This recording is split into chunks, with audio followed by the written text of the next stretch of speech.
سید علی یا حبیب عزرا عزرا کرامی. سفارتخونه جزء خاک یک کشور محسوب میشه و قطعاً باید پاسخ سختی بهش داده بشه.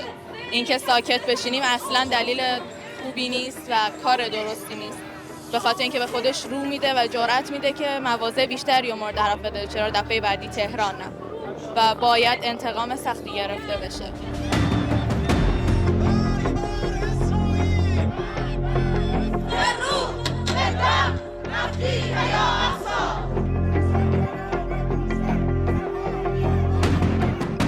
به نظر من دیگه چون اسرائیل حمله مستقیم کرده به عبارت اعلام جنگ کرده دیگه، به نظر من دیگه باید اقدام علنی و آشکار باشه. اینکه مثلا نیابتی بریم یه جای پایگاهشون رو توی یک کشور دیگه بزنیم به نظر من جواب نمیده.